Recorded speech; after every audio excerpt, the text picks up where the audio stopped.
राजकीय घडामोडी, सामाजिक विश्लेषण, कृषी विभाग, कला व मनोरंजन विश्व आणि क्रीडा क्षेत्रातील बातम्यांचे ताजे व अचूक अपडेट्स महाराष्ट्र शाही न्यूज मराठी। बातमी मागची बातमी, शोध सत्याचा।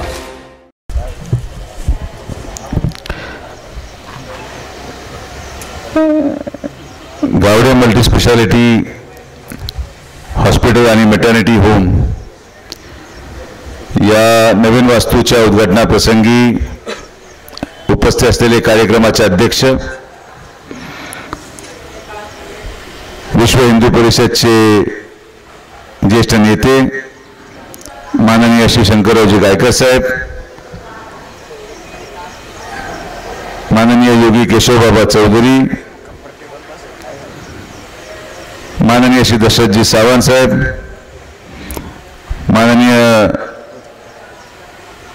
माननीय श्री वैभवरावजी पिचड, माननीय आमदार अमोलजी कताळ, माननीय बाळासाहेबजी वडजे, माननीय बाळासाहेबजी आरोटे, माननीय डॉक्टर महादेवजी आरगडे, माननीय पर्वतरावजी नायकवाडी, माननीय श्री राजनजी शिंदे, माननीय सीतारामजी भांगरे, माननीय विकासजी वागचौरे, माननीय सुधाकरजी देशमुख, माननीय श्री राजारामजी वागचौरे, माननीय भाऊसाहेबजी वागचौरे, माननीय बाळासाहेबजी नायकवाडी, माननीय कैलासजी शेळके, माननीय आनंदरावजी वागचौरे, माननीय आप्पासाहेबजी आवारी, आजच्या या कार्यक्रमाचे निमंत्रक आणि ज्यांच्या माध्यमातून या हॉस्पिटलची सुरुवात होत आहे असे माननीय श्री अर्जुनरावजी गावडे पाटील, माननीय तरुण डॉक्टर तुषारजी गावडे, माननीय डॉक्टर श्रद्धाजी गावडे, माननीय डॉक्टर आदित्यजी गावडे, उपस्थित असलेले गावडे परिवारावर शुभेच्छा देण्यासाठी आलेले तमाम अकोला आणि पंचकृषीमधून आलेले त्यांचे नातेवाईक, सर्व विविध गावातील आलेले सरपंच, सोसायटीचे पदाधिकारी, सन्माननीय पत्रकार आणि मित्रांनो, सर्वात प्रथम आपण सर्वजण या कार्यक्रमासाठी आलात, आपले सगळ्यांचे मी मनापासून आभार व्यक्त करतो। माननीय अर्जुनरावांनी जसा वेळ हा नामदार साहेबांचा घेतलेला होता, मला तर माहीतही नाही आणि माझे काही पूर्वनियोजित कार्यक्रम मी घेतलेले होते, पण माननीय वैभवदादांच्या आग्रह खातीर मला माझे कार्यक्रम सोडून हॉस्पिटलच्या उद्घाटनासाठी यावं लागलं, त्यामुळे मला थोडीशी घाई आहे, पण तरी सुद्धा आपण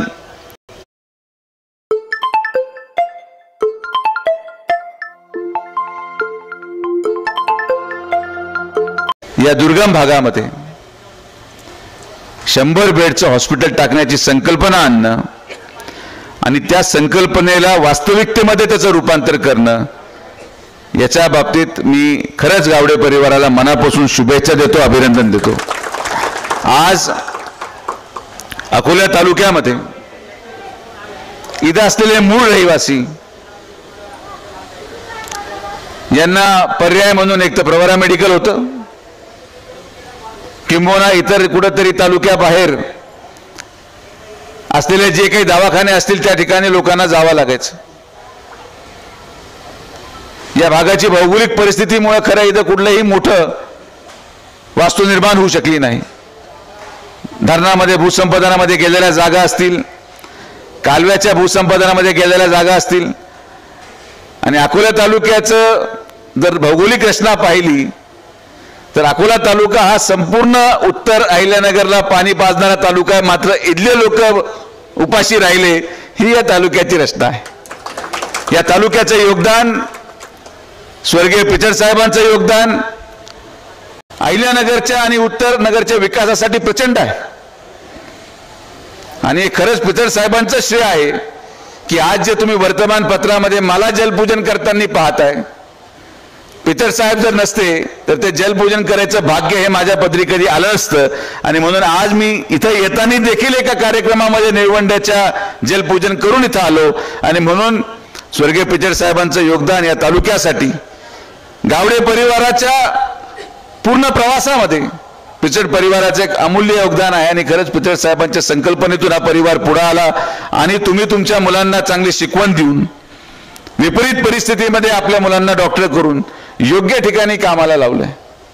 नाही तर आमचं शिक्षण घेऊन आम्ही शिक्षण घेतलं एक, धंदा आपला चांगला वेगळाच, आणि डॉक्टर असल्याने मला फार चांगले दिवस होते.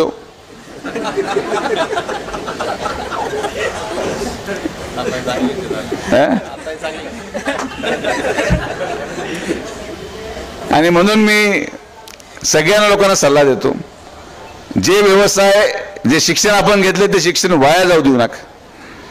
आज तुषारच्या माध्यमातून, श्रद्धाच्या माध्यमातून एक नवीन ऊर्जा घेऊन आपण सेवेसाठी तत्पर होत आहोत.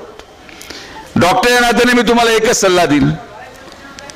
राजकारणामध्ये अनेक लोकांना सल्ले आपण दिले, काही लोकांनी घेतले त्यांना फायदा झाला, काही लोकांनी घेतले आणि त्यांचं नुकसान ते भोगू राहिले. मात्र डॉक्टर या नात्याने मी एकच सल्ला देईल की कधीही स्वतःला ही गोष्ट आपण समजून सांगणं आवश्यक आहे की एक गोष्ट एखादा पेशंट जर आपल्याकडून होत नसेल तर तेवढा आपला अहंकार बाजूला ठेवून पेशंट योग्य ठिकाणी पाठवणं, योग्य ठिकाणी त्याचा उपचार होणं. आणि मी जरी किती मोठं हॉस्पिटल बांधलं असेल, मी जरी कितीही मोठा डॉक्टर असेल, पण माझ्याकडे हा उपचार होऊ शकत नाही, याचा उपचार याच ठिकाणी होऊ शकतो आणि पेशंटला योग्य ठिकाणी पाठवून त्याचा उपचार करून घेणं, यामध्ये खरं माणुसकी आहे. ही मानसिकता सगळ्या डॉक्टरनी ठेवली पाहिजे. डॉक्टर व्यवसायामध्ये अहंकाराला जागा नाही, डॉक्टर व्यवसायामध्ये मी बनायला जागा नाही. पेशंट जगला पाहिजे, पेशंटचं कल्याण झालं पाहिजे. आणि म्हणून जेव्हा मी माझ्या न्यूरोसर्जरीची परीक्षा पास होऊन जेव्हा मी शेवटच्या टेबलवर माझ्या आधी परीक्षा चालू होती इंटरव्ह्यूची, तर मला डॉक्टरांनी हे माझे वाक्य सांगितले होते, दिल्लीचे डॉक्टर होते, की पेशंटचं कल्याण करू शकलो नाही तर हरकत नाही, पण पेशंटचं वाईट तुझ्याकडून होता कामा नये, ही काळजी केली तरच तू जीवनामध्ये यशस्वी डॉक्टर होशील. पण दुर्दैवाने तो आता काही मंत्र मला लागू राहिला नाही. चांगलं कमी आणि वाईटच मी जास्त करतो, त्याला काही पर्याय नाही. पण तरी सुद्धा आज या हॉस्पिटलच्या माध्यमातून चांगली सेवा आपण देत आहात. आणि जे खरंच गरीब आहेत, जसं मी पहिला गुण सांगितला की डॉक्टरमध्ये अहंकार नको, दुसरा गुण पण तितकाच पाहिजे की जर खरंच गरीब असेल तर मी म्हणत नाही तुम्ही त्याला सूट द्या, त्याला आमच्याकडे PMTला पाठवून द्या, आम्ही त्याचा फुकट उपचार करून टाकू. माणसाची परिस्थिती पाहून माणसाकडे खिशामध्ये असलेल्या पैशाची लगेच ओळख पडते. आणि म्हणून जेवढे खासगी डॉक्टर्स आहेत ते त्यांच्या मेहनतीने डॉक्टर झालेत, म्हणून त्यांना त्यांच्याप्रमाणे ते उत्पन्नाचं साधन आहे आणि त्यांना ती उपजीविका चालवणं आवश्यक आहे.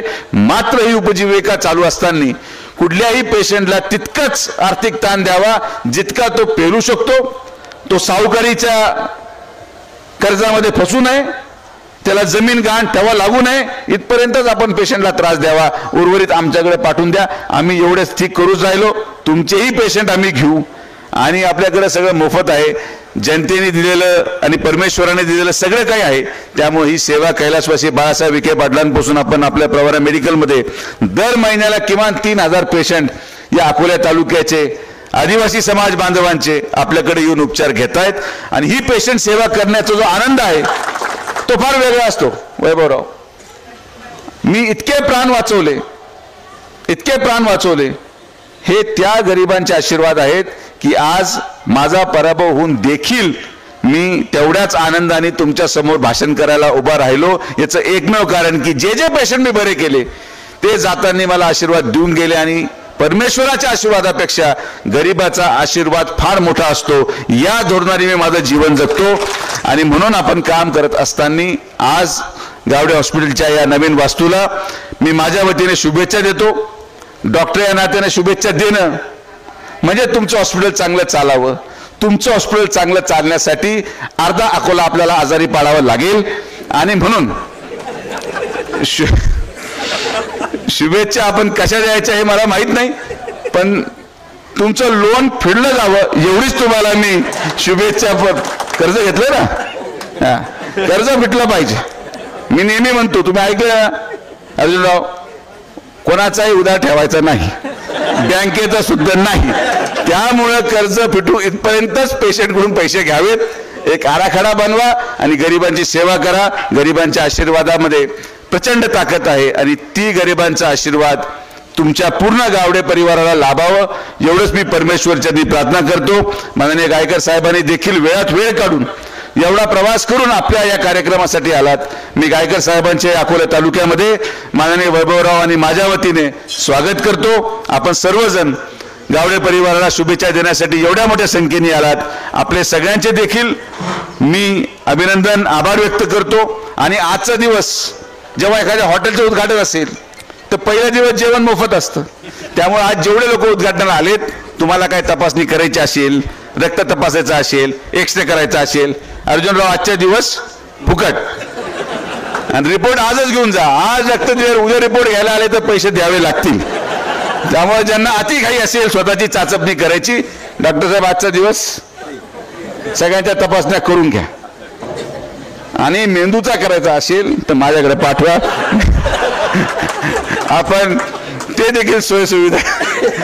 नाही, खरंच गरज आहे. परवाच्या घटनेनंतर खरंच गरज आहे.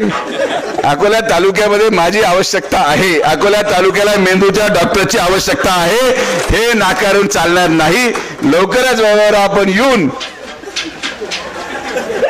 इथले असलेले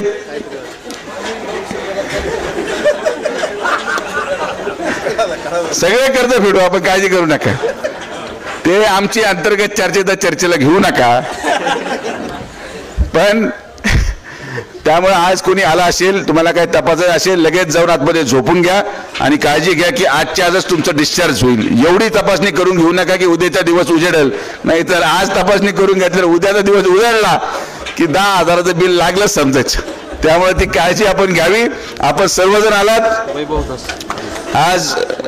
वैभव धस उद्योजक डूस वैभव डूस आलेले आहेत. बरं पाहिलं गुपडू भाऊ माझ्या